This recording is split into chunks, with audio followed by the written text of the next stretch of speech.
യോഗം അന്തർബോധത്തോട് ചേരുക. അങ്ങനെ ചേരുമ്പോൾ സമാധിപൂർവകമായ ഒരു അനുഭൂതി ഉണ്ടാകുന്നതിനെ യുജ് സമാധൗ എന്ന തലത്തിൽ നമ്മൾ കണ്ടു. അത് സഹജവുമാണ് ജീവിക്ക്.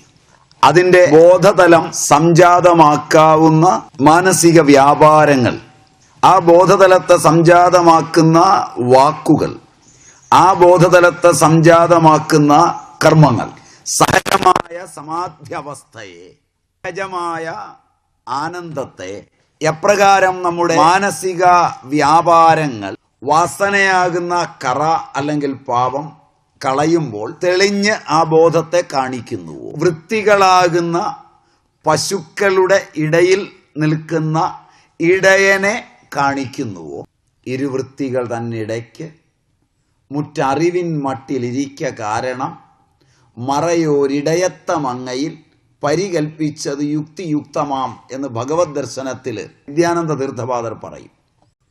രണ്ടു വൃത്തിക്കിടയിൽ നിൽക്കൊണ്ട് ഇടയൻ എന്നങ്ങയെ വിളിക്കുന്നു ആളുകൾ. ഇടയ്ക്ക് നിൽക്കുന്നവൻ. വൃത്തിയില്ലാതായാൽ ഇടയനെ മാത്രമായി കാണാം.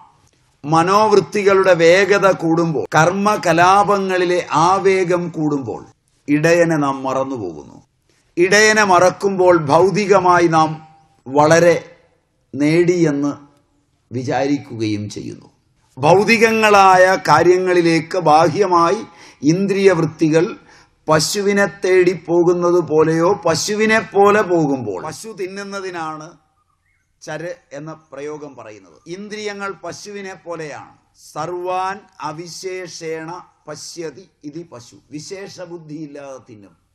ശബ്ദവും സ്പർശവും രൂപവും രസവും ഗന്ധവുമാകുന്ന വിഷയലോകങ്ങളിലൂടെ ഇന്ദ്രിയങ്ങൾ കടന്നു പോകുമ്പോൾ, നിരന്തരമാകുമ്പോൾ ഇടയനെ മറന്നുപോകും. അങ്ങനെ വരുമ്പോൾ അന്തർയോഗം നഷ്ടപ്പെടും, ബഹിർയോഗം വർദ്ധിക്കും. ഈ ബഹിർയോഗത്തിൻ്റെ ഹേതു നാം കണ്ടു. സ്വരൂപം നാം ചർച്ച ചെയ്തു തുടങ്ങി.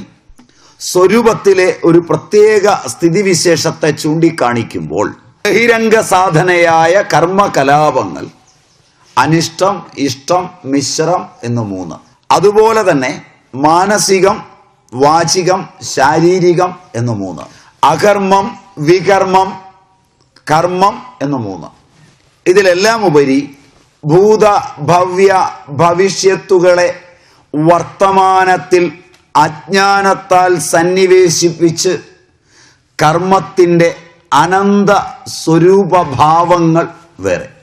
ഇത്രയും ചേർന്നതാണ് നമ്മുടെ ബാഹ്യലോകം. അതിൽ മായ കൊണ്ട്, അജ്ഞാനം കൊണ്ട്, അറിവില്ലായ്മ കൊണ്ട് ഞാനാണെന്ന് ഭ്രമിച്ച് പോകുന്ന ജീവനെ അതേതു വിധത്തിൽ ഉള്ളതാണെന്ന വിചാരത്തോടുകൂടി നീങ്ങിയാലും തിരിച്ച് അന്തരംഗ സാധനയിലേക്ക് കൊണ്ടുവരുവാൻ ആവില്ല.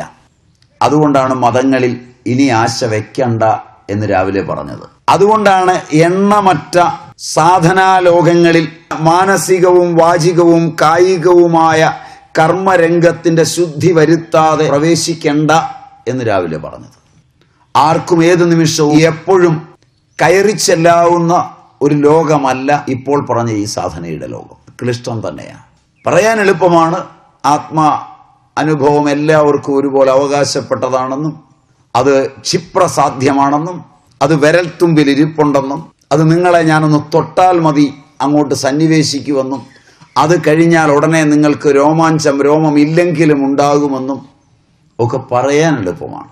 കേൾക്കാനും നിങ്ങൾക്ക് സുഖമാണ്. നമ്മുടെ ബന്ധം കുറെ കൂടെ മൂക്കുമുറിയന്മാരുടെ നിലയിൽ ഗാഠമാകാനും നല്ലതാണ്. പണ്ടൊരു രാജ്യത്ത് അല്പം കുഴപ്പക്കാരനായ ഒരുത്തൻ ജീവിച്ചിരുന്നു. ജനങ്ങൾക്ക് ശല്യം മൂത്തു വന്നപ്പോൾ രാജാവ് ഇവനെ ജനങ്ങൾക്ക് തിരിച്ചറിയാൻ വേണ്ടി ഒരടയാളം കൊടുത്തു കഴിഞ്ഞാൽ പിന്നെ ഇവനിൽ നിന്ന് രക്ഷപ്പെടാമല്ലോ എന്ന് വിചാരിച്ച് ഇവൻ്റെ മൂക്ക് മുറിച്ച് കളഞ്ഞു. ഒരു 15 കൊല്ലം കഴിഞ്ഞ് ഇവൻ പ്രത്യക്ഷപ്പെടുന്നത് ഒരു അപൂർവ സിദ്ധനായിട്ടാണ്. ഇപ്പോൾ ഇവന് മന്ത്രദീക്ഷയും ചടങ്ങുമൊക്കെ ഉണ്ട്. ഗംഭീര മന്ത്രദീക്ഷ. മന്ത്രദീക്ഷയിൽ വെച്ച് ഇവൻ്റെ ശിഷ്യന്മാർക്ക് ഇവൻ മൂക്ക് മുറിക്കും. ആളുകൾ ഇങ്ങനെ തള്ളാൻ തുടങ്ങി. അനുഭൂതിയുടെ ലോകങ്ങളിലേക്ക് പെട്ടെന്ന് ആളുകൾ എത്തുന്നു. ഇവൻ കാലിൻ്റെ വിരലിൽ നിന്ന് കാലിൻ്റെ വിരലിലേക്ക് ഒരിത് കെട്ടി ഒരു തുണി കൊണ്ട് ഗുരുവിൻ്റെയും ശിഷ്യൻ്റെയും തലയൊക്കെ പുതപ്പിച്ച് അടുക്കലേക്കിരുത്തി ശിഷ്യന്റെ മൂക്ക് മുറിക്കുന്നതോടുകൂടി ചെവിയിൽ ഒരു മന്ത്രോപദേശം ചൊല്ലി. അപ്പോൾ ശിഷ്യൻ കരയുന്നതിന് പകരം ഹാ ഹാ എന്തൊരാനന്ദം എന്നൊക്കെ ഇങ്ങനെ പറയാൻ തുടങ്ങി. അപ്പൊ ഇതോടുകൂടി ഒരു മൂക്ക് മുറിഞ്ഞവൻ അടുത്തവനെ വിളിച്ചുകൊണ്ടുവരികയായി. അങ്ങനെ ഗുരുക്കന്മാർ, ഉപഗുരുക്കന്മാർ, ഉപഗുരുക്കന്മാർ ഒക്കെ ആയിട്ട് ഇത് പരമ്പര ഇങ്ങനെ കൂടി വരാൻ തുടങ്ങിയപ്പം ആളുകൾ ഇങ്ങനെ ഹാ വെക്കാൻ തുടങ്ങി. ഭരണാധികാരിക്ക് പേടിയാകാൻ തുടങ്ങി. ഇങ്ങനെ പോയി കഴിഞ്ഞാൽ ജനജീവിതമാകും. മന്ത്രി കുറച്ച് സമർത്ഥനായതുകൊണ്ട് പറഞ്ഞു ഞാനൊന്ന് നോക്കിയിട്ടാകും. അപ്പൊ അദ്ദേഹം അവിടെ ചെന്ന് എല്ലാവരെയും വിളിച്ചു ചോദിച്ചു, നീ ഈശ്വരനെ കണ്ടോ? ഈ മന്ത്രി യാതൊരു സംശയവുമില്ല, എല്ലാവരും കണ്ടവരാണ്. എന്നാലും അദ്ദേഹം രാജ്യരക്ഷയൊക്കെ കരുതി അവിടുത്തെ സർവ്വ സൈന്യാധിപനെ വിളിച്ചിട്ട് പറഞ്ഞു, നാളെ നീ മന്ത്രദീക്ഷ എടുക്കുക, ഒരു സാധാ പൗരനായിട്ട്. നിന്നെ ഇപ്പോൾ പിരിച്ചുവിടുക, പട്ടാളത്തിൽ പിരിച്ചുവിട്ടു എന്നുള്ളത് ഞങ്ങൾ വിളംബരം ചെയ്യും. നീ അതിന്റെ ദുഃഖവുമായി വേണം ഗുരുവിനെ സമീപിക്കാൻ. ചെല്ലുമ്പോൾ നിന്റെ കഴിവിൽ അദ്ദേഹത്തിന് അഭിമാനം തോന്നുമ്പോൾ നിനക്ക് മന്ത്രദീക്ഷ തരാൻ തയ്യാറാവും. തരുമ്പോൾ ശരിക്കും നീ ഈശ്വരനെ കാണുകയാണെങ്കിൽ എന്നെ ഈ അടയാളം കാണിക്കണം. ശരിക്കും നീ ഈശ്വരനെ കാണുന്നില്ലെങ്കിൽ ഈ അടയാളം കാണിക്കണം. അപ്പോൾ ഇയാൾ ഈ പറഞ്ഞ പോലൊക്കെ പോയി അവിടെ ചെന്നു. അപ്പോൾ എൻ്റെ മൂക്ക് മുറിഞ്ഞു പോയാൽ കുഴപ്പമില്ല, മുറിയുന്ന മൂക്ക് അയാൾ കളയാൻ അനുവാദം കൊടുക്കരുത്, ഇടത്ത് കൈ കൊണ്ട് അത് എടുത്തോ.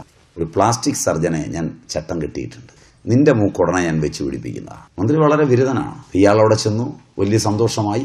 പുതിയൊരാൾ വന്നിരിക്കുകയാണ്. ഏറ്റവും കൂടിയ ആളുകൾ വരുമ്പോൾ ഉപദേശത്തിന്റെ തീവ്രത കൂടും. ഉപദേശം കഴിഞ്ഞപ്പോൾ അയാൾ ഇങ്ങനെ കാണിച്ചു, ഞാനൊരു മണ്ണാങ്കട്ടയും കണ്ടില്ല. എന്തൊക്കെ മന്ത്രി പിന്നെ ചെയ്തു കാണും, എന്തൊക്കെ നടന്നു കാണും, അതൊക്കെ നിങ്ങളുടെ ഭാവനയ്ക്ക് വിടുന്നു. പലപ്പോഴും അന്ധകരണത്തിന്റെ ശുദ്ധിയില്ലാതെ ഇന്നലെ വരെ ചെയ്ത കർമ്മകലാപങ്ങളൊന്നും നിർത്താതെ ഹിംസയുടെയും സ്തേയത്തിന്റെയും നാഴികക്കല്ലുകളിലൂടെ മാത്രം സഞ്ചരിച്ചുകൊണ്ട് ആധ്യാത്മികത അനായാസമായി കിട്ടുന്ന ഒന്നാണെങ്കിൽ പൂർവന്മാരായ ഋഷിമാർ മണ്ടന്മാരും വിവരദോഷികളുമാണ്.